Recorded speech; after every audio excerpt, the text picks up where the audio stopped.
I'm not going to show my face, but I am going to read a book to you guys. Grimm's Complete Fairy Tales. 1. The Frog King or Iron Henry. In old times, when wishing still helped one, there lived a king whose daughters were all beautiful. But the youngest was so beautiful that the sun itself, which has seen so much, was astonished whenever it shone in her face. Close by the king's castle lay a great dark forest, and under an old lime tree in the forest was a well. And when the day was very warm, the king's child went out in the forest and sat down by the side of the cool fountain. And when she was bored, she took a golden ball and threw it up on high and caught it. And this ball was her favorite plaything.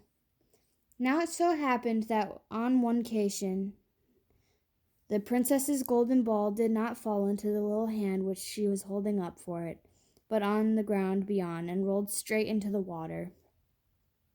The king's daughter followed it with her eyes, but it vanished, and the well was deep, so deep at the bottom it could not be seen. At this she began to cry, and cried louder and louder, and could not be comforted. And as she thus lamented, someone said to her, "What ails you, king's daughter? Your tears would melt a heart of stone." She looked round to the side from where the voice came, and saw a frog stretching forth its thick, ugly head from the water. "Ah, old water splasher, is it you?" she said. "I'm weeping for my golden ball, which has fallen into the well." "Be quiet and do not weep," answered the frog. "I can help you. But what will you give me if I bring your plaything up again?" "Whatever you will have, dear frog," she said. "My clothes and pearls and jewels, and even the golden crown which I am wearing." The frog answered, "I do not care for your clothes, your pearls, and your jewels, or your golden crown. But if you will love me and let me be your companion and playmate, and sit by you at your little table and eat off your little golden plate and drink out of your little cup and sleep in your little bed, if you'll promise me this, I will go down below and bring you your golden ball up again." "Oh, yes," she said, "I promise you all you wish, if you will bring me my ball back again." She, however, thought, "How the silly frog does talk! He lives in the water with other frogs and croaks, and be no companion to any human being." But the frog, when he had received this promise, put his head into the water and sank down, and in a short while came swimming up again with the ball in his mouth, and threw it on the grass. The king's daughter was delighted to see her pretty plaything once more, and picked it up and ran away with it. "Wait, wait," said the frog. "Take me with you. I can't run as you can." But what did it avail him to scream his croak, croak after her, and loudly as he could? She did not listen to it, but ran home and soon forgot the poor frog, who was forced to go back into his well again. The next day, when she had seated herself at the table with the king and all the courtiers, and was eating from the little golden plate, something came creeping splish, splish, splish, splash up the marble staircase. And when it had got to the top, it knocked at the door and cried, "Princess, youngest princess, open the door for me." She ran to see who was outside, but when the door opened, there sat the frog in front of it. Then she slammed the door in great haste, sat down to dinner again, and was quite frightened. The king saw plainly that her heart was beating violently, and said, "My child, what are you so afraid of? Is there perchance a giant outside who wants to carry you away?" "Ah, no," she replied. "It is no giant, but a disgusting frog." "What does a frog want with you?" "Ah, dear father, yesterday I was in the forest sitting by the well, playing, my golden ball fell into the water, and because I cried so, the frog brought it out again for me, and because he so insisted, I promised him he should be my companion. But I never thought he would be able to come out of his water, and now he is outside there and wants to come into me." In the meantime, it knocked a second time and cried, "Princess, young princess, open the door for me. Do you not know what you said to me yesterday by the cool waters of the fountain? Young princess, open the door for me. Then said the king, that which you have promised you must perform. Go and let him in.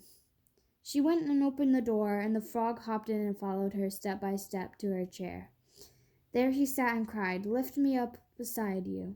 She delayed until at last the king commanded her to do it. When the frog was once on the chair, he wanted to be on the table, and when he was on the table, he said, Now push your little golden plate nearer to me, that we may eat together.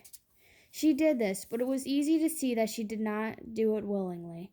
The frog enjoyed what he ate, but almost every mouthful she took choked her. At length he said, I have eaten, and I am satisfied.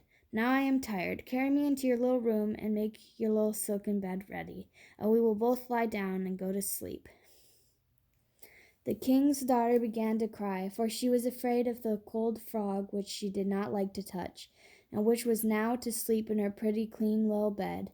But the king grew angry and said, He who helped you when you were in trouble ought not be despised by you afterwards. So she took hold of the frog with 2 fingers, carried him upstairs, and put him in a corner. But when she was in bed, he crept to her and said, I am tired. I want to sleep as well as you. Lift me up, or I will tell your father. Then she was terribly angry, and took him up and threw him with all her might against the wall. Now you will be quiet, odious frog, said she. But when he fell down, he was no frog, but a king's son, with beautiful, kind eyes, and it came to pass that, with her father's consent, he became the dear companion and husband.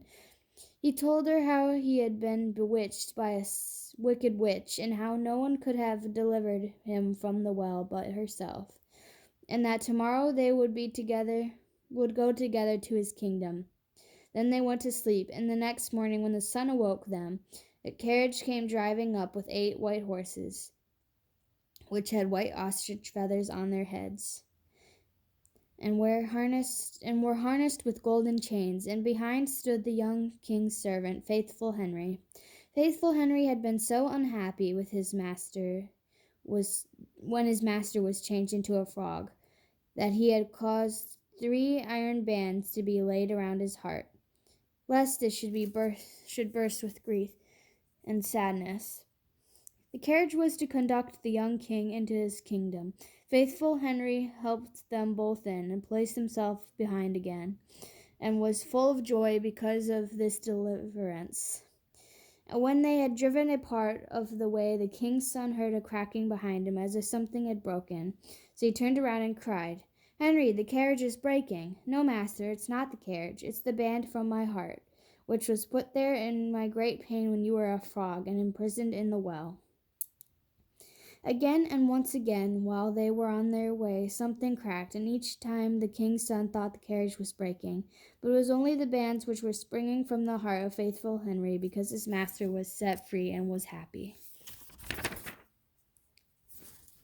That is the end of that story. The next story is going to be Cat and Mouse in Partnership.